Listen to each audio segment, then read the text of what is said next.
Okay, welcome in everybody. It's Awesome Game Replays, episode 37, covering Tower of Druaga, the Namco I pronounce it Draga.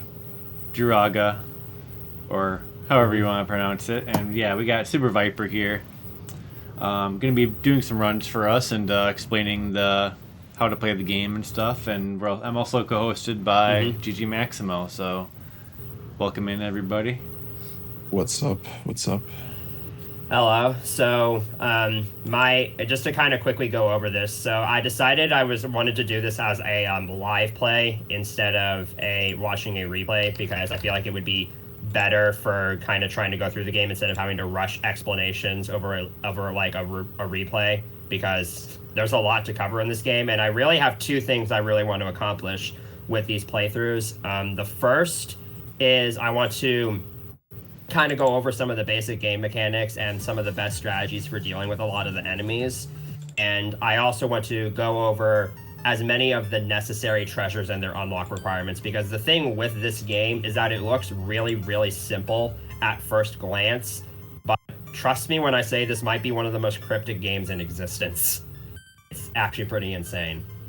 Right. Yeah, the game's got some infamy for starting the whole player's guide thing in the first place, because in arcades everybody gathered together their efforts because there's just so many freaking secrets that people had to compile the secrets and stuff into notes, which eventually there was an official guide, well, rather unofficial guide probably made at first that was probably circulated in the arcades, and then people would actually go on to make guides and stuff because that was something that games were going towards. And Druaga definitely got influence from D&D and stuff, but a lot of the secret culture did actually come from Druaga being popular in Japan. I am playing this. Okay, so I should just say I'm playing this on the PlayStation 1 using Namco Museum Volume 3, but almost everything I say will apply to the regular arcade version and any other Namco Museum ports of it, with one minor exception that I will get to. I think it was, and if you play this game on Namco Museum DS, and I think I also heard the Switch Namco Museum does it as well, there is a game navigation mode where you can figure out, the game has a navigation mode that tells you the treasures on each floor. So are you ready to go ahead and get started? Yeah, sure. I'll just go ahead. I'm using default settings. I could up my life to 5, but I don't feel like it, so...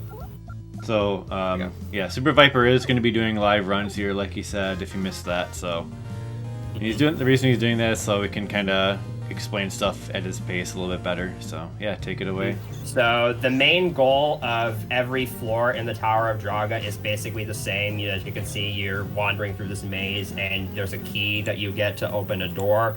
But the other thing is that almost every single floor in this game has a treasure that can be unlocked through a specific requirement. So, for example, that treasure chest just spawned because I killed 3 green slimes. Now, every floor will always have the same treasure every single time you play, and the requirement will always be the same every single time you play. But what's randomized are enemy positions and your starting position, as well as where the key and door are. So this first treasure is the copper pickaxe. It allows you to break open walls. If you just stand in front of a wall and use the sword like that, you can break it. Early on in the game, it is very weak. You can only use it one time before and after taking a treasure chest without any risk of it breaking. If you use it twice consecutively, it will break, and it will also break if you attempt to use it on the outer walls. There will be upgrades to the pickaxes later in the game, but for now we just kind of have to stick with this. So floor 2 has a very, very useful item here, and to get this one I have to kill 2 of these black slimes. The slimes are kind of the more basic enemies in the game. They don't really have any attacks other than just moving around. They will kill you on contact though, and while they're pretty easy to kill with the sword, you don't want to try attacking them while they're between movement cycles or while they're moving, because then they can sometimes slip through your sword. So these are the jet boots. This doubles your walking speed, and it makes getting through some of these, it basically makes getting through the rest of the game much less of a drag, and which is nice because as you saw on the first floor, you move insanely slow, and sometimes it takes forever. You technically don't need these to beat the game, but you you really, really want them. There is a run on Replay Burners of someone who actually did complete the entire game without the jet boots, and it's pretty nuts. Yeesh. Okay, so floor 3 has I wouldn't want to be in their shoes. Potion in the game, and to get it, there are these blue knights, and okay, that was nice. So there's 2 blue knights on this floor. You have to kill one of them to get this potion, but the correct run is random, so you may have to kill both. And this is the healing potion. It basically acts as an extra life. So if I die, I'll lose that potion instead of one of my lives. I can only hold on to this until at most floor 17 because it goes away if you take another potion. Floor 4 has the chime, which I can get by just stepping across the door without having the key. And it also introduces the magician. So the little magician guy that you just saw spawn and shoot a spell, that's a mage. That's kind of the most basic form of magicians. Did we just get an ad? Yeah, don't worry about it. Don't worry about it. Oh, okay, well, never mind. I'll just assume everything is smooth sailing. Yeah. Carry on. Okay, whatever. Let's just keep going. Okay, so the chime, what the chime does is it will actually, whenever you start a floor and the key is off screen, if you face in the direction of the key, the chime will make a noise. So, okay, so if the key were the key was off screen, but it wasn't far enough off screen, but if it were farther to the right and I was facing right, it would make a noise. Now we have 5 of these mages. So mages and any magician will always spawn a minimum of 2 squares away from you in any available direction, and they will shoot a spell at you and then vanish. You can kill them if you're quick enough, and you can also block their spells with the shield. And you have to be in the center of a square for them to spawn. So the treasure I need to get on this floor is the white sword, which isn't really a useful upgrade, but it will allow me to get the more powerful swords later in the game. So in order to unlock it, what you have to do is you have to block 3 spells from the mages while holding a direction on the D-pad or control stick.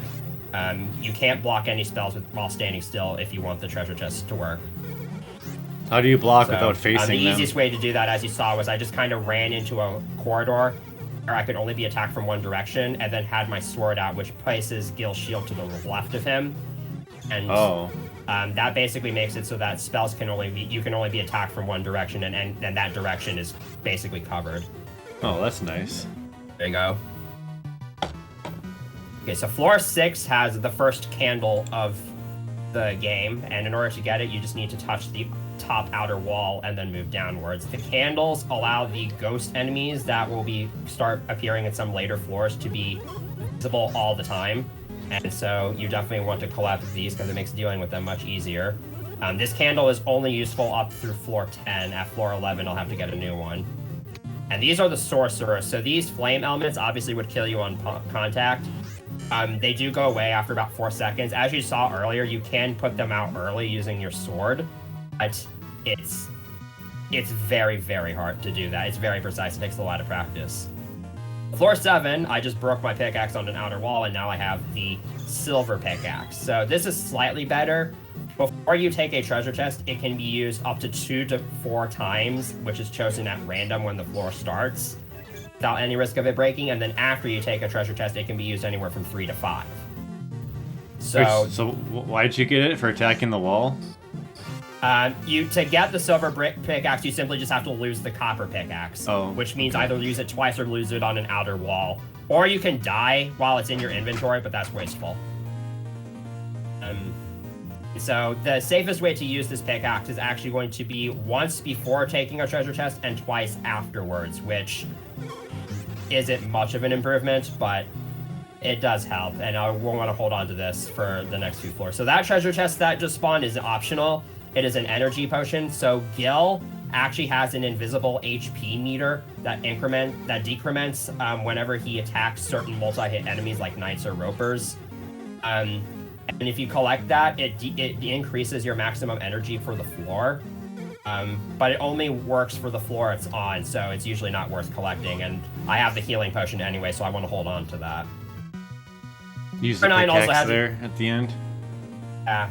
So floor 9 has an energy drain potion, which is actually the opposite of the potion I just talked about, so you definitely don't want to collect it because it's harmful. These are ghosts. If I didn't get the candle earlier, I would have had to... they would only be visible when they're going through walls. They can't kill you on contact, thankfully, but their spells can. So that was a mage ghost. It's the most simple kind of ghost. And this floor also introduces the Grey Magicians, which are the druids. They can break down walls with their spells, which can sometimes be useful. But the spells can obviously still kill you, so you guys still have to be careful. So, since I'm not grabbing the treasure chest, I only have, again, if I were to use the pickaxe at any point after that first usage, there's a 1 in 3 chance that it would break. So, you kind of have to play it safe for these first few floors. All right, so floor 10 has the first really, really annoying treasure to unlock. It is the Gauntlet. In order to unlock it, I need to block a spell from one of these red slimes. So when a slime moves, these red slimes shoot mage spells, and when they move in a direction, they have a chance to shoot a spell in the direction they just moved in. Which makes them really, really fickle. Okay, I got pretty lucky there. It can take a really long time to get that chest to unlock. These Black Knights actually take a bit more HP than their blue counterparts. So fighting them is actually a bit riskier because it's, again, they decrement your HP every time you cross paths with them. So if you waste too much time trying to kill them and you're not careful enough, they will kill you. So the Gauntlet doesn't really have any effect in-game. That's the treasure I just got, but it will allow for me to collect the Hyper Gauntlet later on, which will be necessary. So you just, like, walked through that guy to damage him. Is there any reason you want to be more careful? Like, try swinging from distance? You cross paths with a knight in order to kill them, but you do more damage to them when you attack them from behind. So floor 11 here has the second candle of the game. It will last me up until through floor 16. You just touch the bottom outer wall and then move upwards for that. So right here, I'm using the strategy I was talking about. You can wait between 2 squares to delay the magicians from spawning, and then move, and then cause them all to spawn at the same time, which makes it a lot easier to deal with them, because when their spawn rates get out of sync, they become really, really tough to deal with. So you'll be seeing me use that a lot to deal with a lot of those magicians. Floor 12 has the armor. Again, like the gauntlet and the swords, it's only really needed to collect better armor later in the game. So right here, I'm going to wait for a Mage Ghost to show up. Mage Ghosts can't shoot spells in corridors that are only 2 blocks wide, so I can just wait in the middle there and then kill it like that. So I need to get a Druid to spawn in the bottom row here. And they're not... Spawn placement of Magicians is usually random. You can kind of manipulate it, so by standing in certain spots, but for the most part, you just kind of have to hope that they spawn where you want them to. It's a pretty nice trick you do by standing in between the tiles to make the enemies not spawn.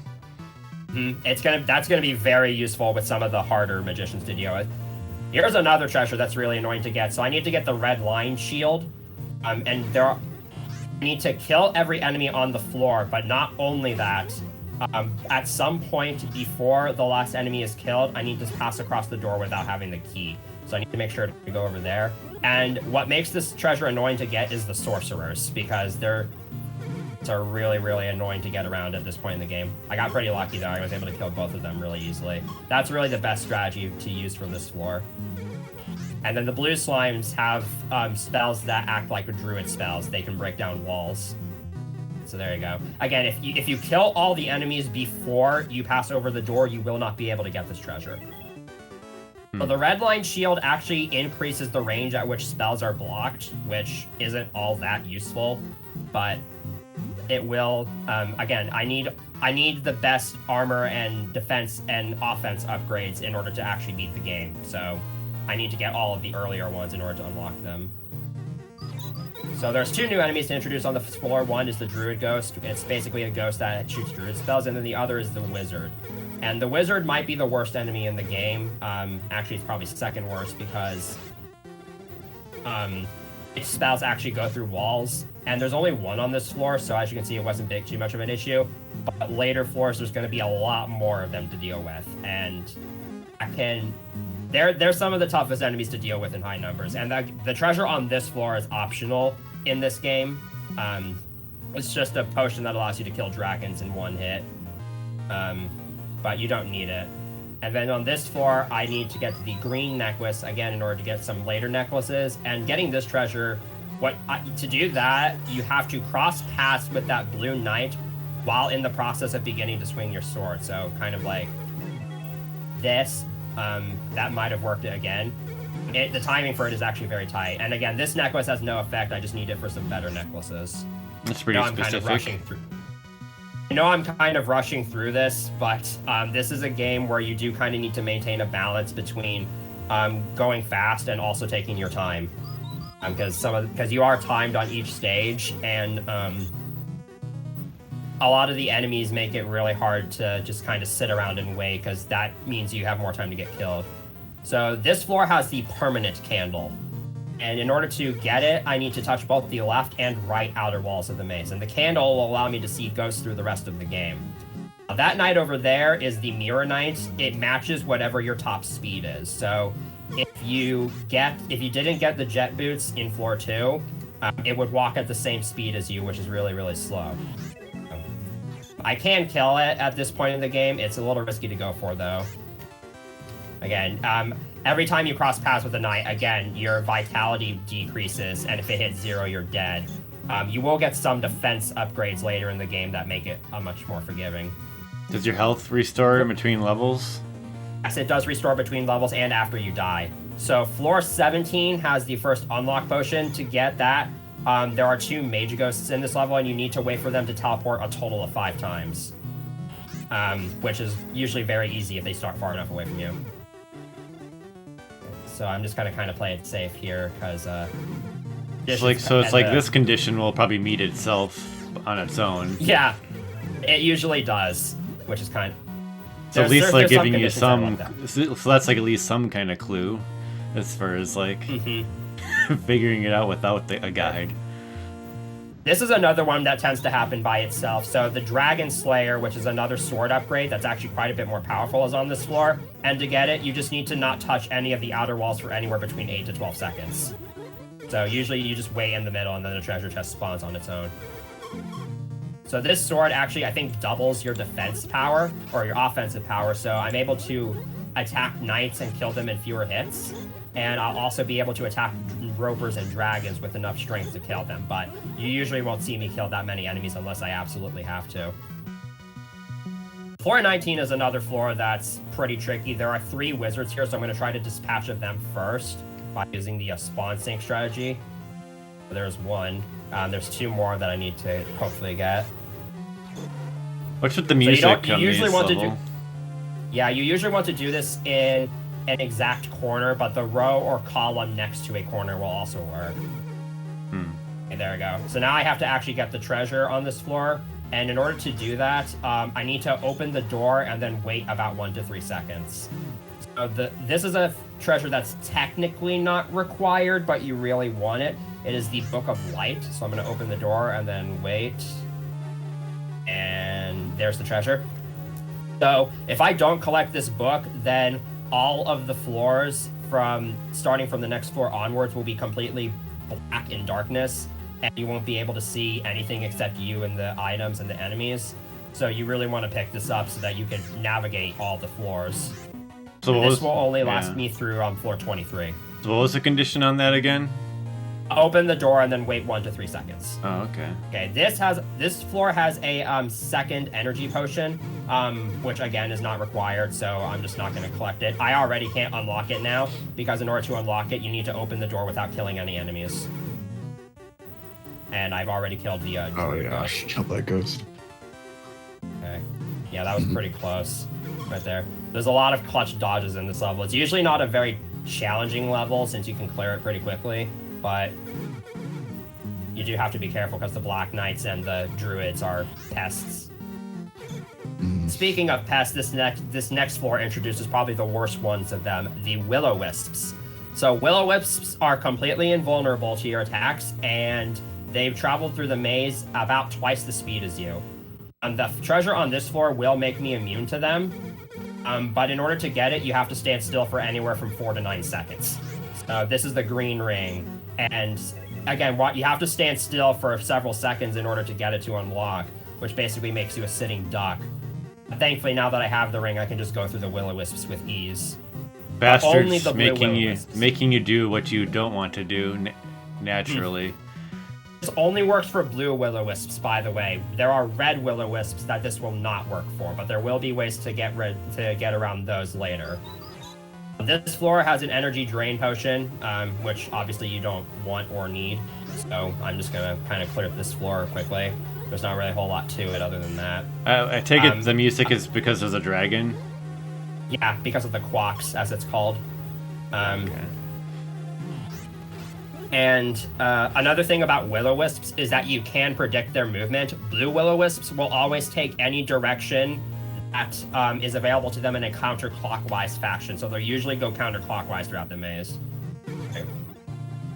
Floor 23 has the Bible. This will eliminate all floors for the rest of the tower. It's an upgrade to the Book of Light that I got earlier. To get it, you have to kill all 3 of the wizards on this floor without attacking any other enemies. So I did it relatively quickly, so you weren't really able to tell, but you have to kill all 3 of the wizards without attacking any blue slimes. Now I can see every floor for the remainder of the tower. Floor 24 has the first balance in the game, and you get it just by swinging your sword within the starting point. So I'm going to wait for these 2 ghosts, and then kind of work on the mages here. So balances will tip the power scales needed for certain items in the game. If I don't collect this balance, then the treasure on floor 26 will become an evil version of the treasure, which you won't want to get. So I need this balance in order to get the Hyper Gauntlet on floor 26. So floor 25 does not have any treasure at all, so you just kind of just go through to the end. And it's... Okay, that was really stupid of me.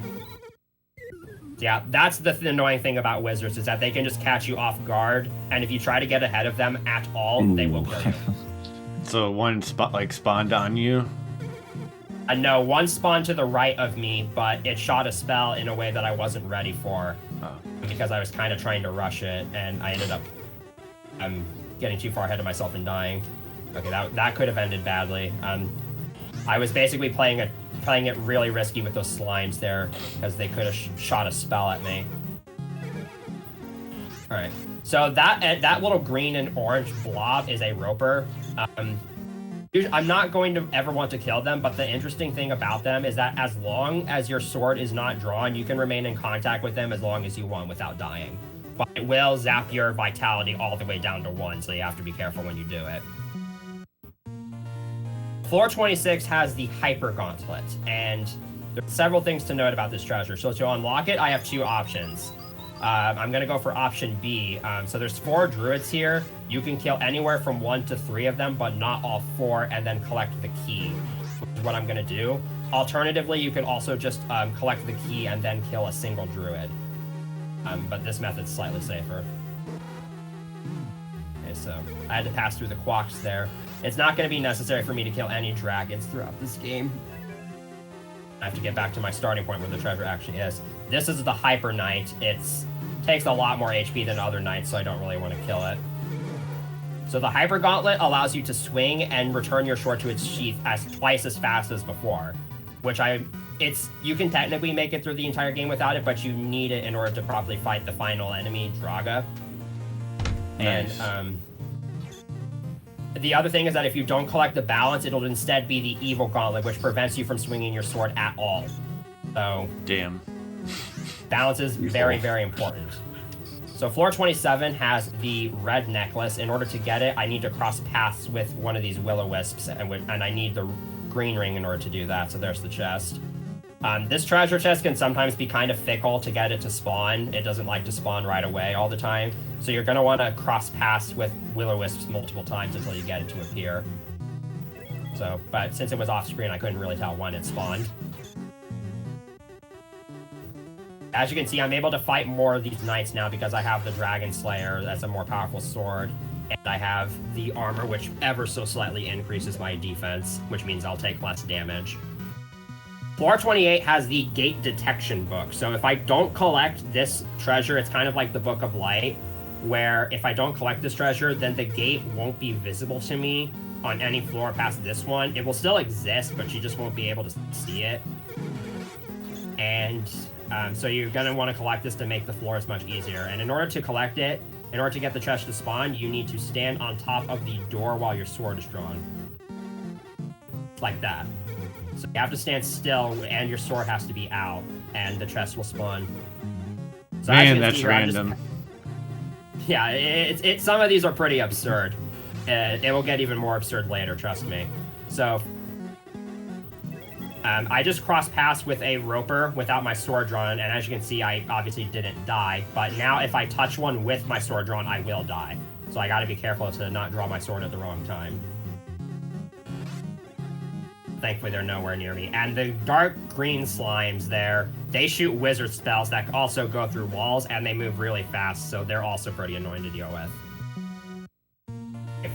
Floor 29, first thing I'm going to do is take care of these wizard ghosts. These are just ghosts that shoot wizard spells. I can use the same strategy for them as mage ghosts. I just wait in a corridor that's barely long enough for them to just not shoot any spells, and then upright, down, left, upright, right, down, left, upright, down, left, and there's your treasure. So this is the gold pickaxe. It actually has an unlimited number of uses per floor. So I can just blitz through floors from here on out. So did you have to do that input combo for the treasure? That's how you unlock it, is the input combo. Okay. And it's just upright, down, left 3 times. And then this treasure chest is another unlock potion. There's 2 different points on the map. And when this video will be uploaded to YouTube, we'll include guides that show maps. There's 2 different points on the map. You have to walk both through that point and a point perpendicular to that point 3 times each. And that will unlock it's really hard to say where the point is, so you'll just have to kind of look at a map. Then floor 31, pause the game, unpause, there you go. That's the treasure. So this is the pearl. It will stop any and all dragons in their tracks when I'm within 3 tiles of them, which basically eliminates them as threats. So that's a treasure that's different on this port of the game. On the arcade version, you just press the 1-player start button. Okay, nice. So I'm kind of using that spawn sync strategy again here because there's multiple wizards here. And if I don't use it, it's very easy for them to just kind of kill me. So I'm going to go to a corner here where I can only be attacked from 2 directions.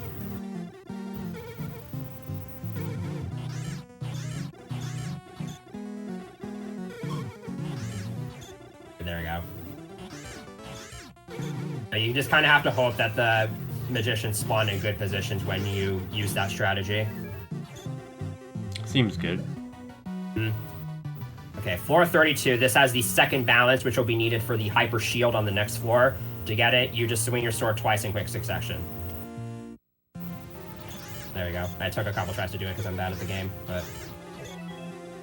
So as you can see here, I'm like right next to the dragon, but it's not moving. That's what the pearl does. A very helpful item. And then this balance will allow me to get the hyper shield on this floor. If I didn't collect it, it would be the evil shield, which would prevent me from blocking any more spell attacks. So in order to get the hyper shield, I need to cross paths with that silver dragon over there. That.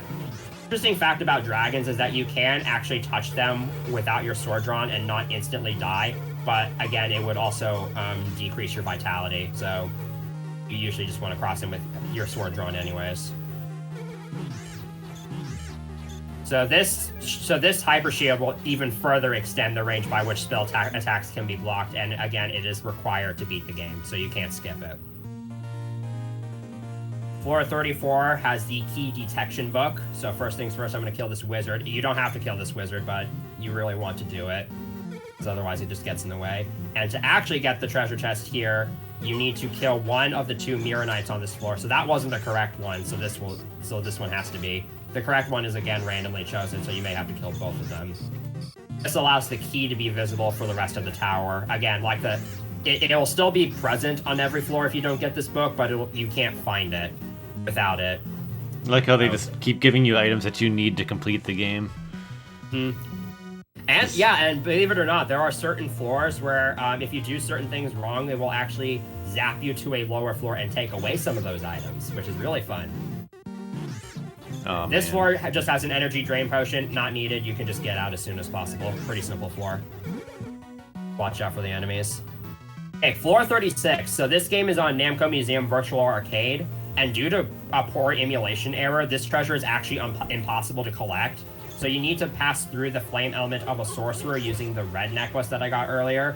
But for some reason, the red necklace doesn't work properly on Namco Museum Virtual Arcade. So this treasure is impossible to collect. This is another balance that I'll need for the hyper helmet on the next floor. That actually makes that version... So the Xbox 360 version of this game is impossible to complete, which is kind of unfortunate. Damn. Yeah, so this floor has a very, very useful item, the Hyper Helmet, which will actually double my starting vitality for every floor. So to get it, you kill those 2 Druid Ghosts and then cross paths with the Red Roper, and there you go. I have to be careful to not touch any of the Ropers or Knights with my sword drawn, or else I will instantly die, because right now my vitality is at 1. There you go. Okay, floor 38 has the first of the 3 crystal rods, the green crystal rod, and all 3 of them will be necessary to fight Draga on floor 59, so I have to get all 3 of them. That was very unfortunate. That's another problem with the wizards, is that they can just spawn 2 right next to you and there's nothing you can do. Damn. That's pretty So I have rough. to, I'm gonna try to get to a corner here. So here we go. This should work. There we go. So I have to get the green crystal rod, I have to block a spell attack from one of these wizards while my sword is drawn. If you remember, when you draw your sword, it places your shield to the left of you. So what I'm gonna try to do is take care of 2 of these wizards and then run into this corner with my sword drawn, so that way I can only be attacked from 2 directions. And this wizard is not cooperating right now. There we go.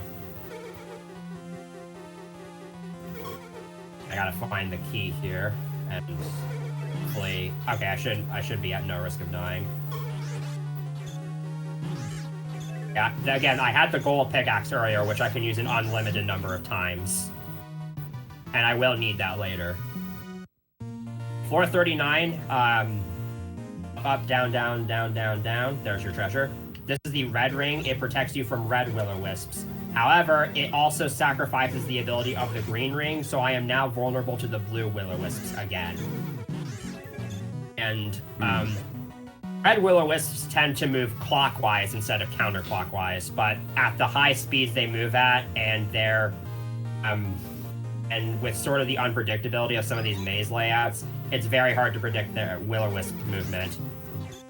This floor has the Potion of Death, which I'm not going to tell you what it does because you don't need to collect it, and it's really terrible. Then this floor has the Potion of Cure for that Potion of Death, but it also, which I obviously don't need to collect because I didn't collect that potion, but it also has 4 wizards, so we're gonna have to spend some time taking care of them.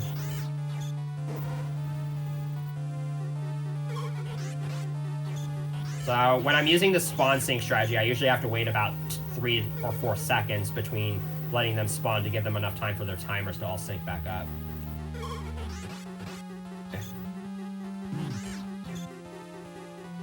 Next floor is the hardest floor in the game for sure. It has a treasure that merely serves as a trophy, so it is not required. Getting through this floor is an entirely other story because there are both red and blue will-o-wisps here. And again, the blue will-o-wisps can kill me now. And I'm actually very lucky that I survived that. You can start pretty much anywhere in the maze.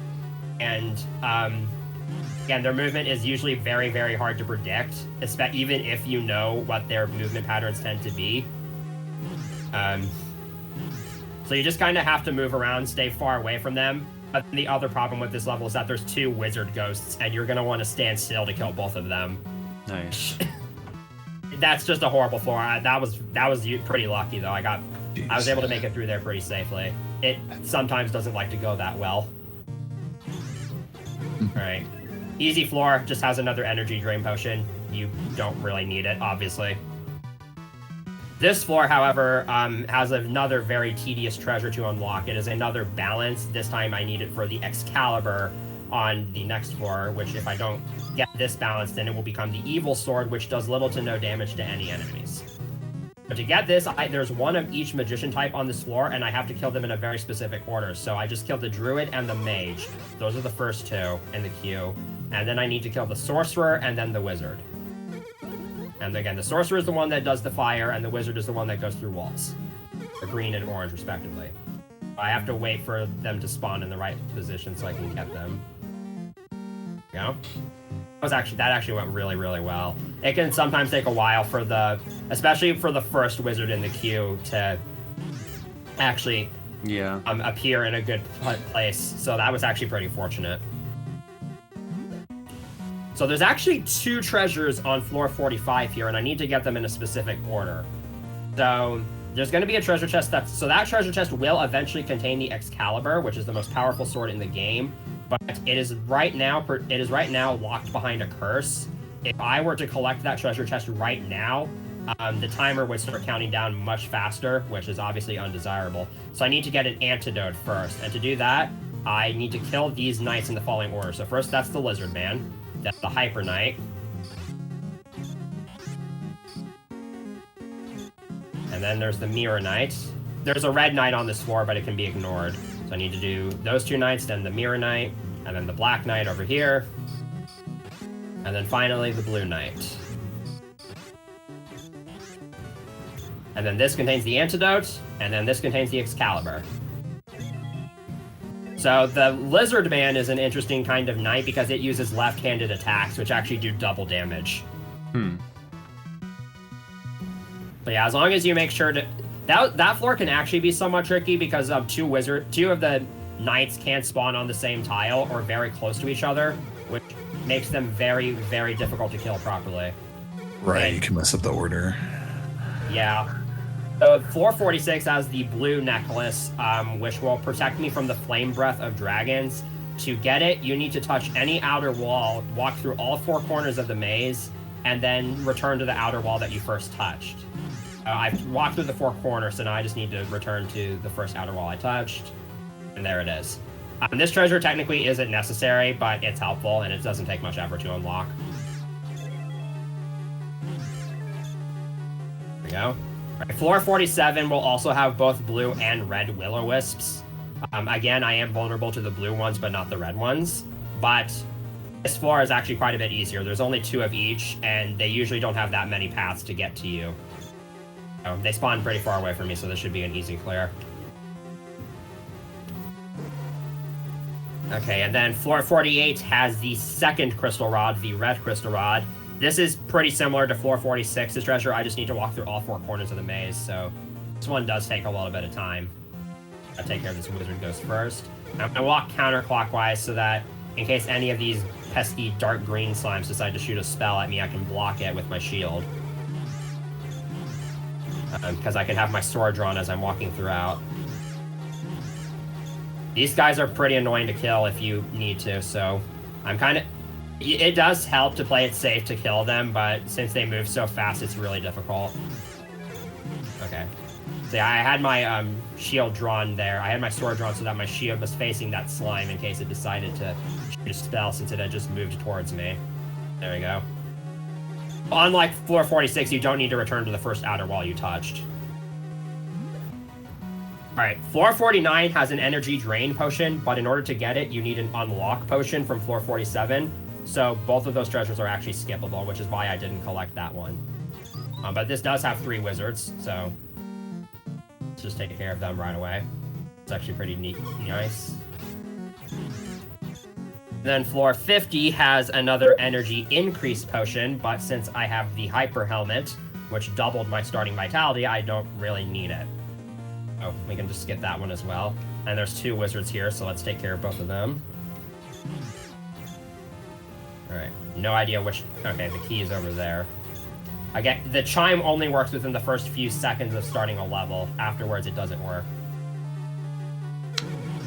That's why when I faced that direction, it didn't make the noise that it was making for other floors. So yeah, 1 wizard usually isn't much of a threat. There's usually such a delay between when it can spawn again. Okay, floor 51 has the 5th and final balance of the game, which I need to keep the hyper armor from being the evil armor. At this one, you just press and hold any one direction for about 9 to 10 seconds. So I'm just running into a corridor here where I can't be attacked. There it is. Keep in mind that because I have the red necklace, the Sorcerer's Fires cannot hurt me. However, their spells and contact with the Sorcerers themselves will still kill me, so you have to be careful of that. Is that because they're instant death, or...?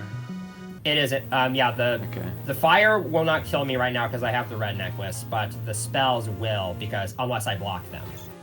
Right. Okay. So this floor contains the final hyper upgrade, the hyper armor, which first of all increases your defense, so you will take less damage when you fight certain enemies.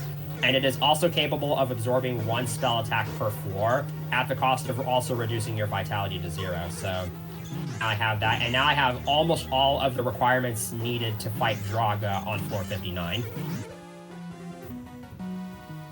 There's still a couple more treasures I'm gonna need, and then there's no more harmful treasures for the rest of the game, thankfully. Okay, floor 53 has another unlock potion. To get this one, you see this little port right here. You walk from here to here, break the wall in the way. There it is. Now, there's a couple treasures that require you to memorize specific map locations and walk to specific points on them.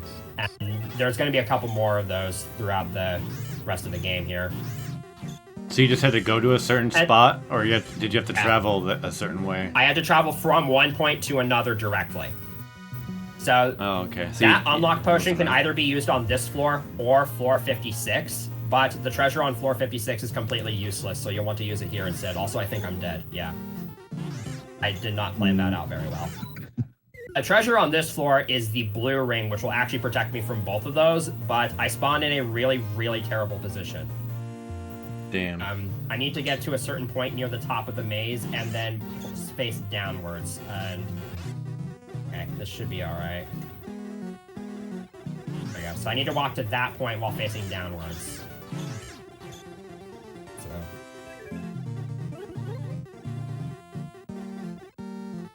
on here because now these two will-o-wisps are not in ideal locations.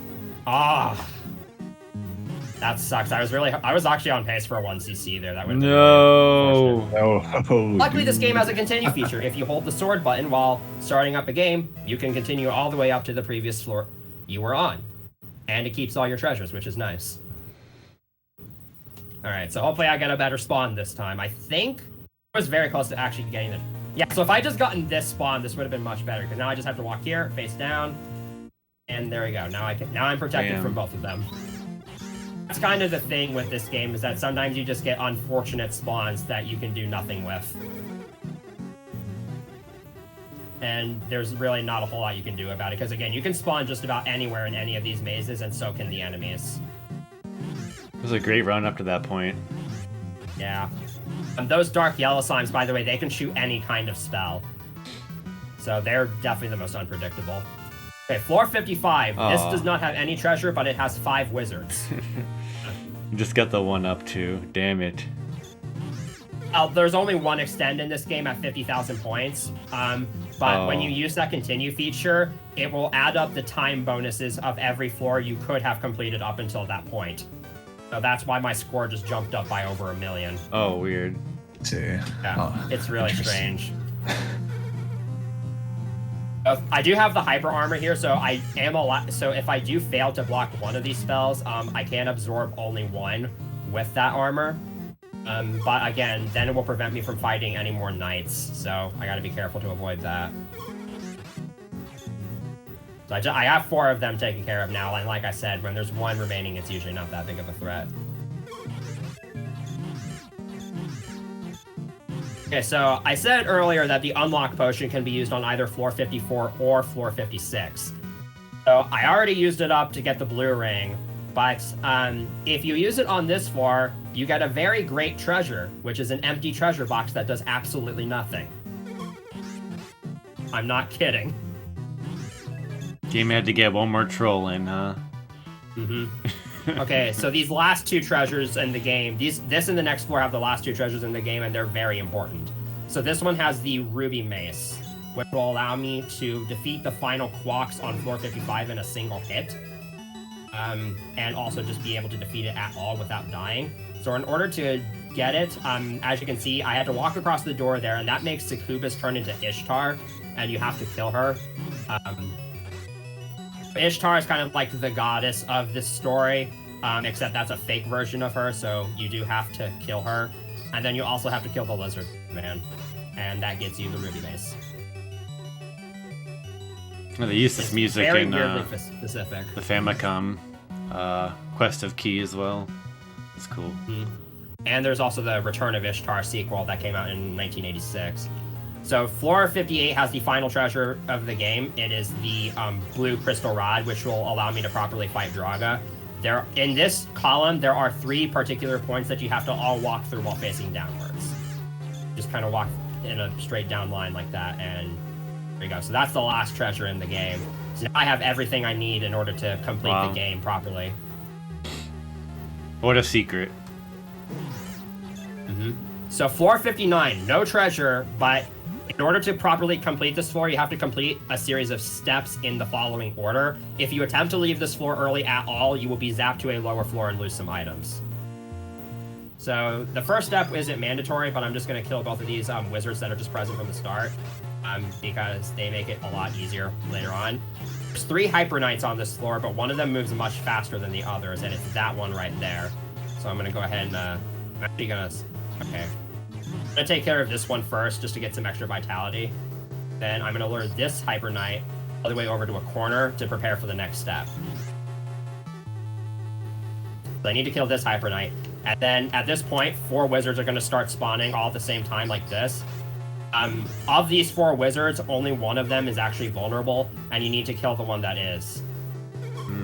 And I just did. So it's basically a 1 in 4 chance. And I'm going to kill this extra Hyper Knight to get some extra vitality for the final fight with Draga. And then there's a Quax here that I need to kill. The Ruby Mace, this is what the fight is. And then here's Draga, so I'm going to wait for him to come near me. He basically acts like a wizard ghost. I can't, like, run towards him and chase him down, so I have to wait for him to come over to me. And you need every Hyper upgrade as well as all the Crystal Rods to fight him, or else you just die on contact with him. But then, if you have all of that, then you can kill him off like that. And then once Draga's cleared, then you can actually complete the floor. Nice. And here we go. Now we have the final floor of the tower.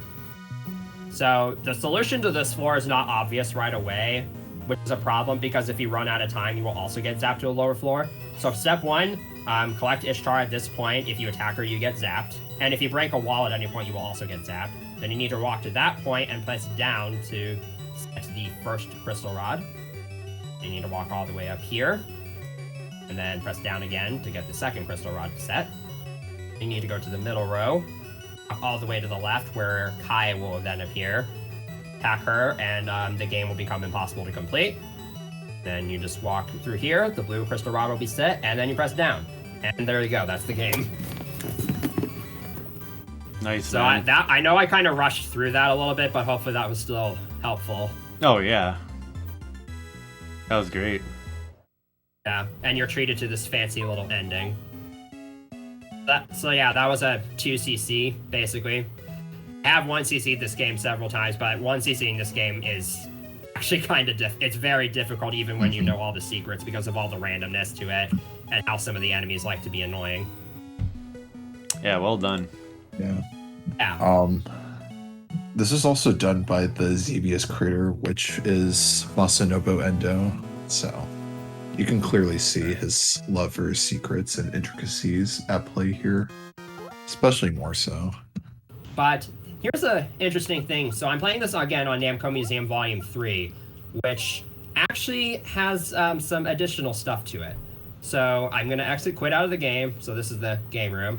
I'm going to hold L1 and R1. Up, right, down, left, up, right, down, left, up, right, down, left. Oh, hey, look, I have the gold pickaxe now. I wonder what that can be used for. So I can go back into here. So this is the exhibit hallway of the museum for the Tower of Draga. If I just walk up to this wall... Oh, hey, Pac-Man noticed something. I can break this wall open. Oh, shit. And then... This is a sort of bonus room, so there's a fun little display here where you get to watch a Gil and Draga fight. This is awesome. Then over there is a machine with an alternate version of the Tower of Draga, but I just want to show this room off real quick because it's pretty cool. Yeah, I didn't know about this one. Nice. Yeah. So There's some other these Easter two, eggs for the other games on these collections. There's more in Volume 4, but this is I think this is one of the only ones for Volume 3. Mm-hmm. So then you can activate those items, and then Gil will use them to finish off Draga here.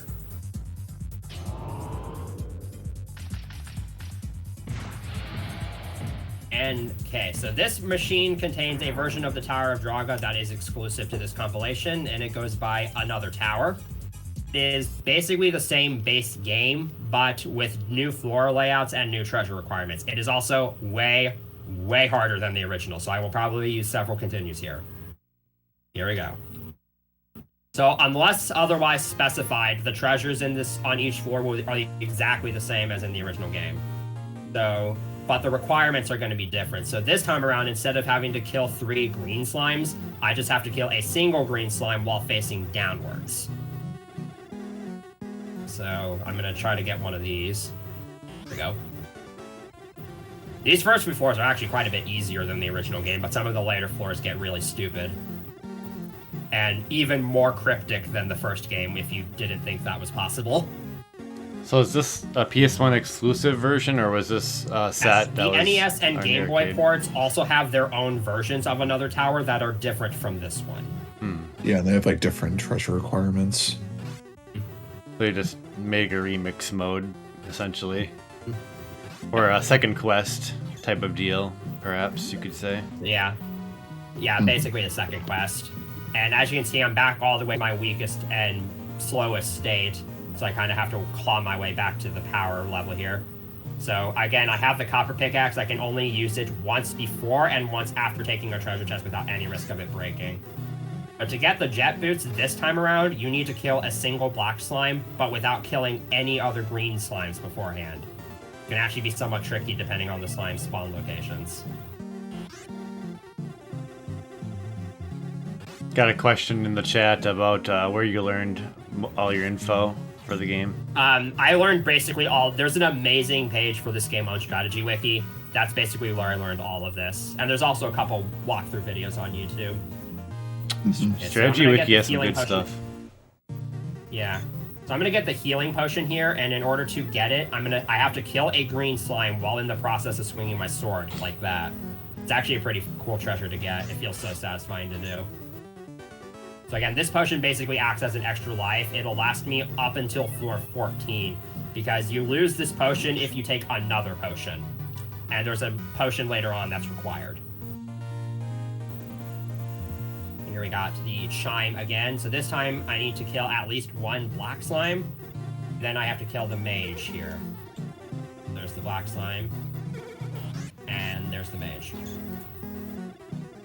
And again, this chime, I don't think I thoroughly explained it, but with the chime, whenever you start a floor and a key is off screen, if you face in the direction that the key is in, the chime will actually make a noise, which will sort of tell you at least which direction you need to move in order to get to the key. It's not really necessary, but it's very helpful to have on some of the later floors.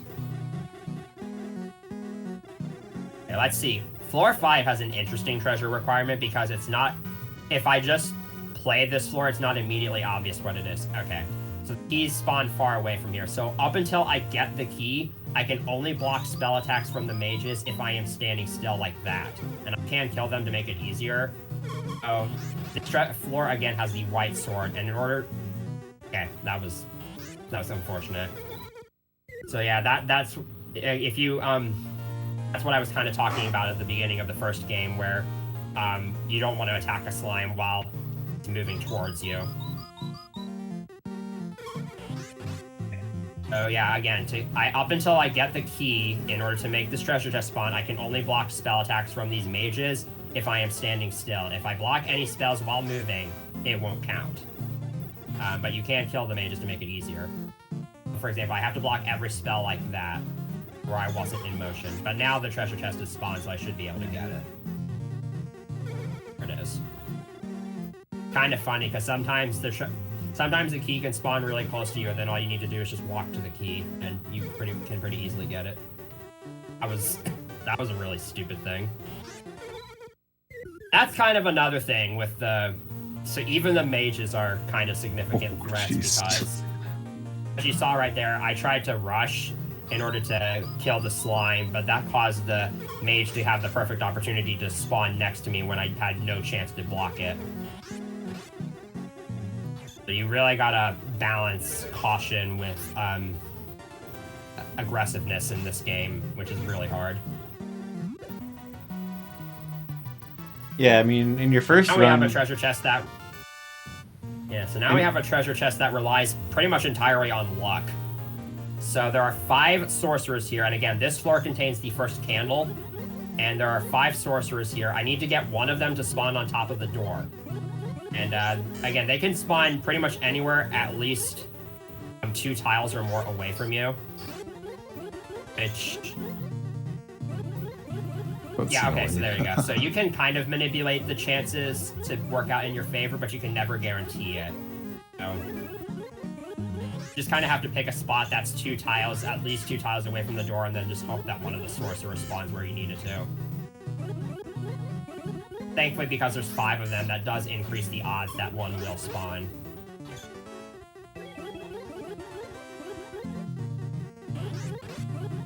That was actually pretty nice. Oh, floor 7 is where I can upgrade from the copper pickaxe to the silver pickaxe, but this is a bit more complicated this time around. So, in the original game, you have to hold on to the copper pickaxe until this floor in order to unlock this treasure. This time, you actually don't have to, but it can't be in your inventory in order to spawn the chest, so you have to lose it at some point beforehand. And then...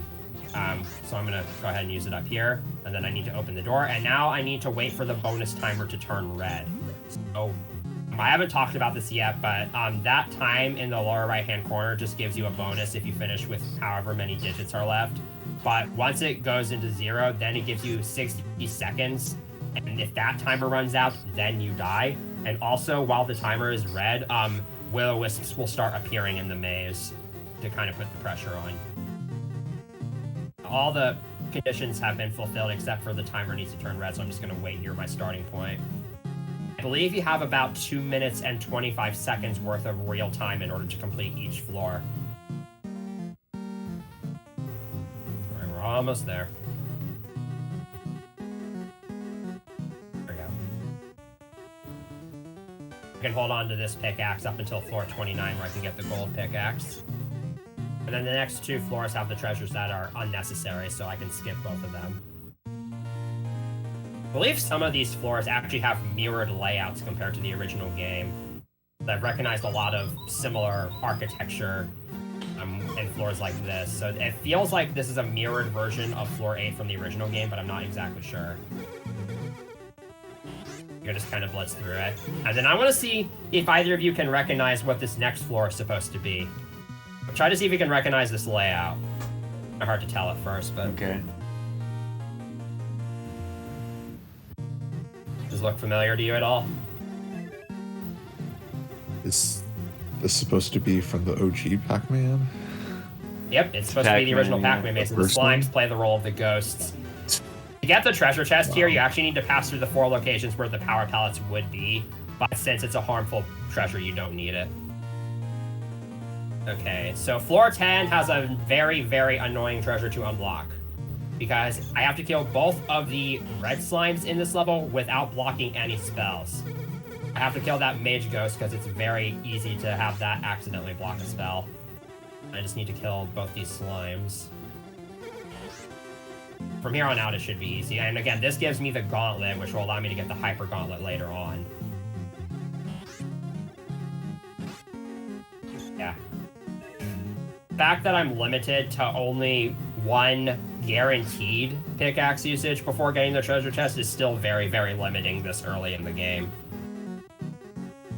Because sometimes you still have to make pretty long walks throughout some of these more complicated and twisted mazes. Instead of scenic walks on the beach, you could say you like scenic walks in Tower of Joraga. Mm-hmm.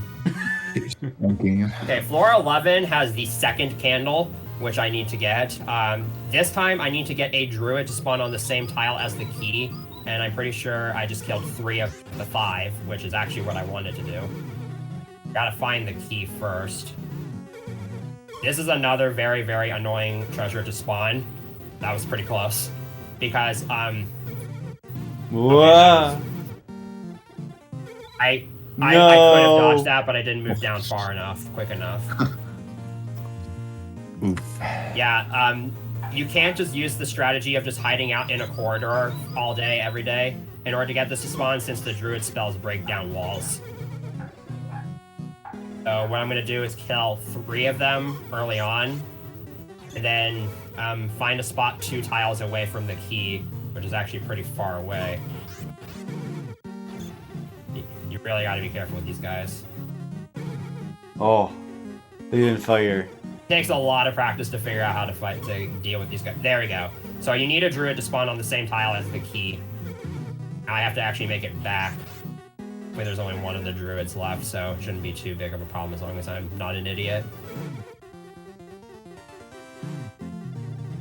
Game does kind of rely somewhat on decision making. And have to see what you gotta have to see what the game presents you and then work from there. Mm-hmm. Okay. That can be a pretty fickle treasure to get. I got pretty lucky with the druid spawns, but it can take a while. They like to not be cooperative.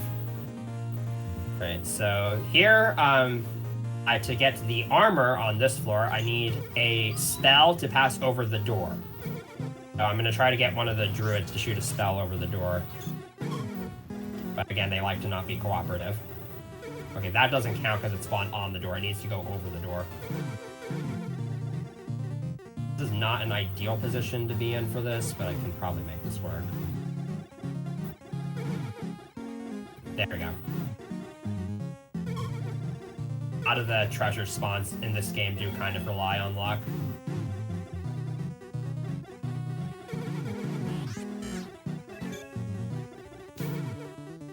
You can kind of rush it. Like you saw there, a druid was about to shoot a spell at me, but once you know how, once you kind of get the idea on how the enemies behave, it does become a lot easier to deal with them.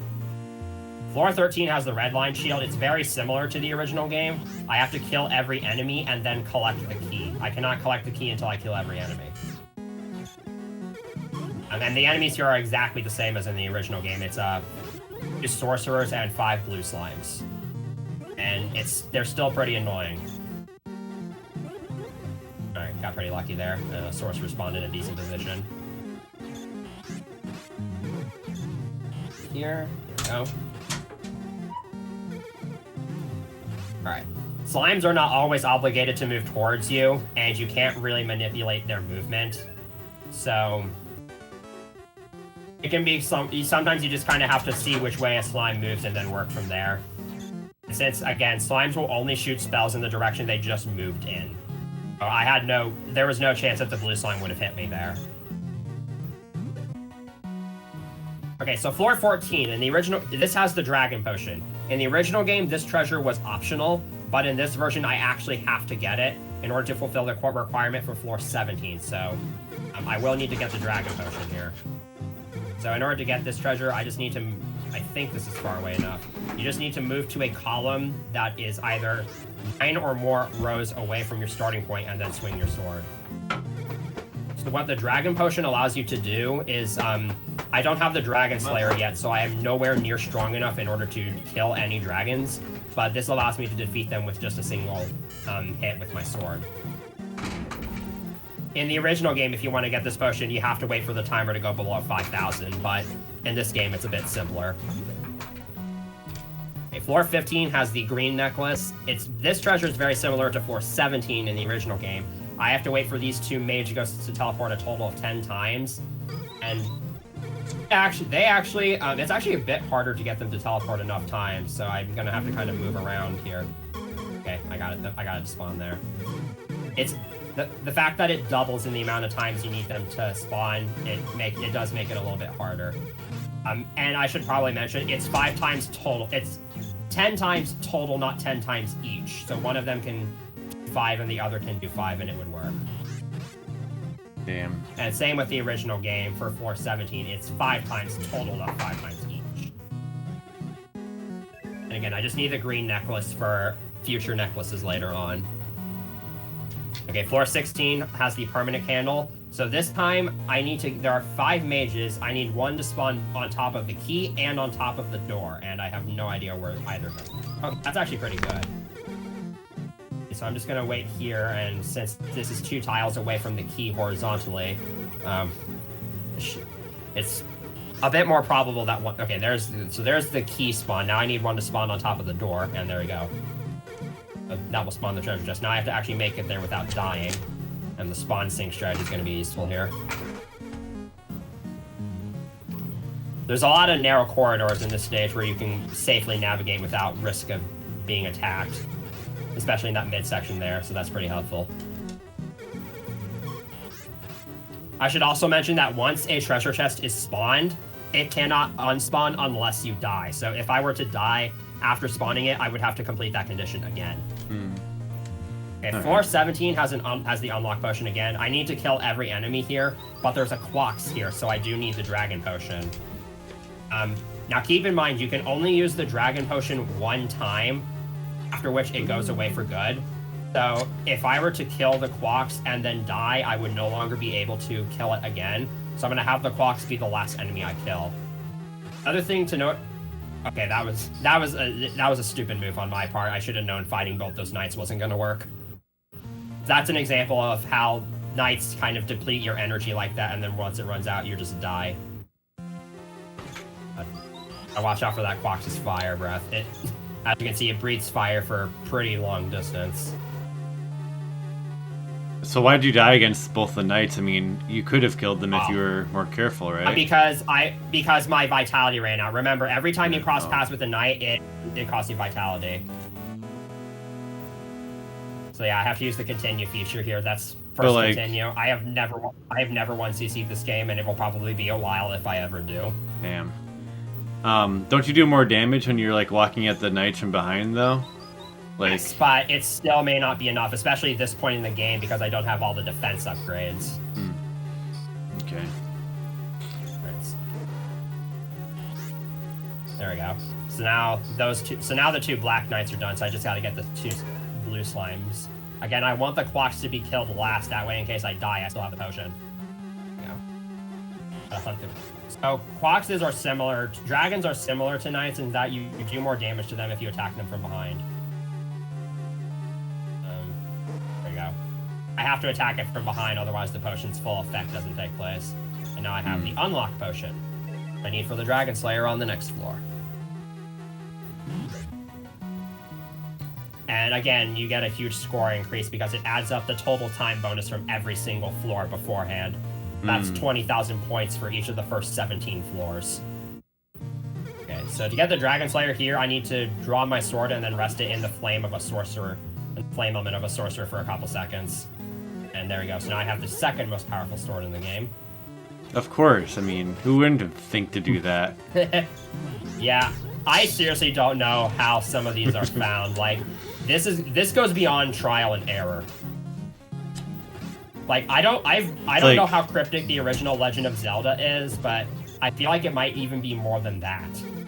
Yeah, I would agree. Similar levels of trolling, but at least like they give you info in Zelda, like kind of anyway. Yeah. Yeah, this game gives you absolutely no hints. It's amazing. Yeah. Okay, floor 19 has the Book of Light. To get this one is also really annoying. So there's, again, 3 wizards here, and I just killed 2 of them. I need a wizard spell to pass over the Quox, and this is very hard to do at this stage in the game. I don't have the pearl yet, so I can't freeze it at will. So I just kind of have to wait here and hope I get a good spawn from the wizard. Need to make sure this wizard stays alive. Okay, that might have worked. I'm not sure. Oh, I reacted poorly to that. Yeah, this game does work with a grid system, so it is possible to be facing the wrong direction at the wrong time, and that's exactly what happened there. So again, I'm just killing 2 of these wizards to make my life slightly more manageable. Like, and I don't even know if that would have worked anyways. That was like barely past. That spell like barely passed over the clocks. Actually coming towards me, so this is gonna be interesting if this works. Okay, I need better spawns than that. Sometimes you can kind of fluke a spell passing over the quacks, which is kind of fun. Okay. Whenever a dragon is in the same row or column as you, it can breathe down walls. So that's kind of what you just saw there. Gosh. Oh man. There we go. So now I have to actually get to the chest without dying. There we go. Now that the bonus timer's red, will-o-wisps are going to start spawning. Some of them are slower, though, which kind of helps. And only a limited number of them can spawn undead. That's another annoying thing about the will-o-wisp, is that sometimes one just spawns right next to you, and there's absolutely nothing you can do about it. It is amazing. You'll probably see that later in this game. It tends to happen quite often in this version. Okay, so right there, two wizards spawned on top of each other, but you can usually tell when they overlap, which is kind of helpful. So I'll go ahead and start explaining this now. So the next floor, it contained an optional treasure in the original game, but another tower actually adds 2 floors that contain encounters with Draga. Obviously, I'm in no condition to fight him, but I need to spawn him into the stage so that he can escape. And I do need to complete a series of steps to do that. So the first step, get the key without killing any enemies. And now I have to kill every enemy on the floor. Spend some time taking care of druids. There's a blue knight, and then there's just some red slimes. And I can't leave the floor until every task is completed and Draga escapes. So I can open the door, but I can't leave, otherwise I'll get zapped to a lower floor and I'll lose some items. There's, I think, just a couple more red slimes I need to get rid of. Here's one. And then once I kill this final enemy, a fast Hyper Knight, like the one on floor 59 from the original game, will appear. And I'm too weak to fight it right now, but remember how this floor has an energy potion? Well, I can use that to give myself just enough vitality to actually be able to fight this guy. To get the treasure to spawn, I'm going to lure it somewhere near my starting position, wherever that is. Get across paths with it about 4 to 5 times, and then not die. There we go. There we go. And then I need to collect the potion, and now I have just enough health to finish off the knight. And once I kill the knight, Draga will spawn. He's going to make a direct beeline to the door. I have to let him escape before I finish the floor. And there we go. I have to do a similar thing on floor 20 later. Man, okay, floor 21 is where I can become immune to the blue will-o-wisps. This is another kind of fun treasure to get. Oh, I mentioned that blue will-o-wisps tend to follow a counterclockwise pattern. So, for example, if they're going upwards, they will always take any left turns they come across. And this can lead to some pretty funny situations. So, here's the perfect example. Odd positioning. All right, I'm gonna go up here. Here's probably be my favorite example. Okay, I messed that up. I'm trying to get one of these will-o-wisps stuck rotating around a 1x1 pillar.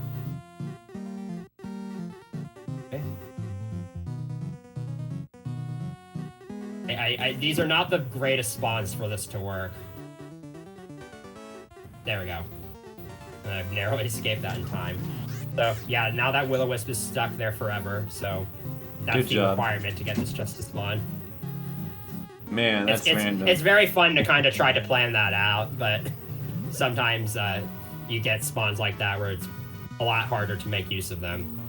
Who would do that? This floor, again, has an optional treasure that's harmful. Don't need it. I can just get out.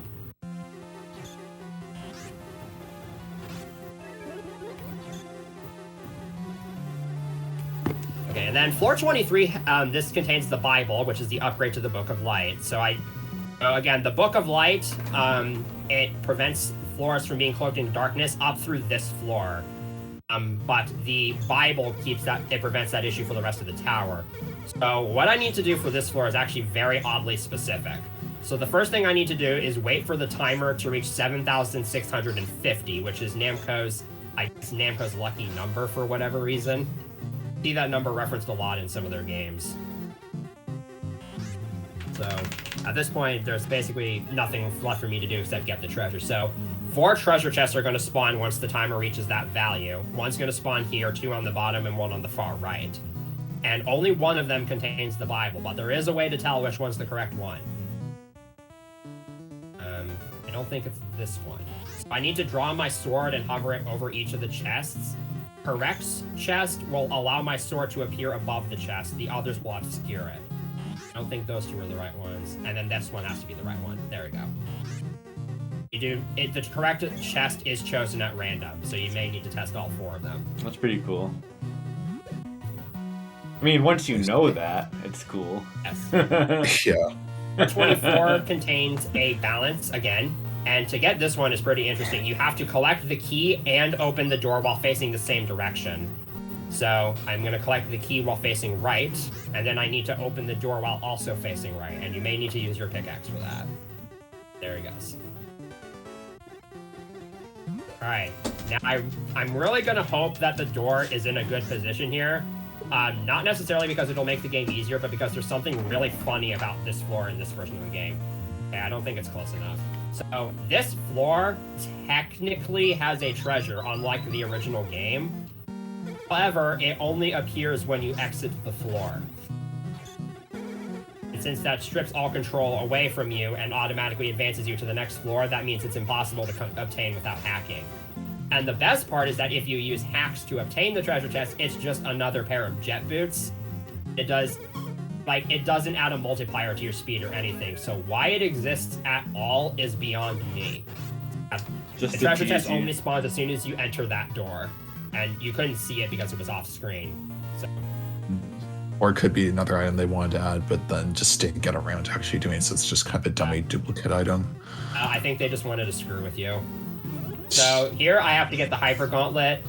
This time around, I need to extinguish a flame with my sword 5 times in total. And trust me when I say that extinguishing a flame with your sword, you have to be about as close as possible to the flame without dying. Alright, there we go. It takes a lot of precision to get down, and even with like a PSP D-pad, or a PS2 D-pad, it's still very hard.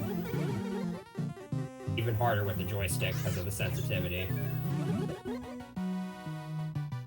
Floor 27 has the red necklace, so it's similar to the original game, but this time there are 4 Will-O-Wisps, but as you can see, one of them moves slower than all the rest. This is the one I need to cross paths with. There we go. As you can see, it just took me a couple tries there.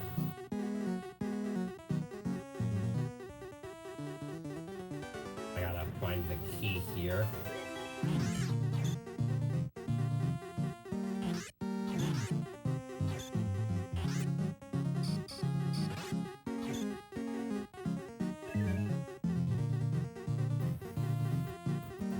I was confused for a second. Again, I've already used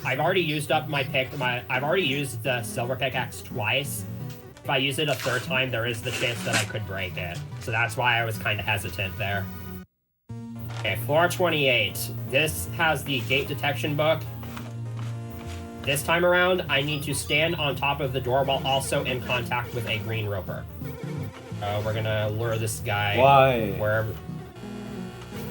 Yeah, I gotta lure this guy all the way over to the door. Mm. And I can't fight that blue knight anymore because right now my vitality is at 0. This is actually a really, really bad spawn. Okay, so I'm just gonna stand on top of the door and let the roper cross past me. That should work. I have to make it back to the chest while dodging all these dark green slimes and their spells.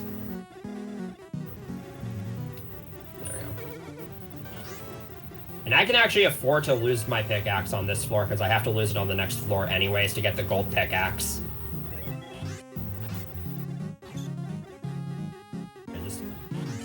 So I just used up my gold pickaxe, but that's fine because I need to lose it anyways. So floor 29 again has the gold pickaxe, and first I need to take care of the wizard ghosts.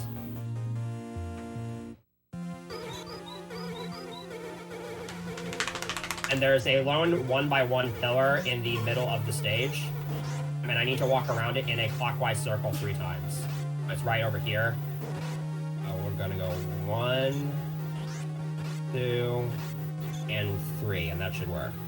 Oh, I didn't mention this in the original game, but you just saw that that door obscured me. There's actually a fake door on floor 29. That's in the original game as well. And then there's the real door.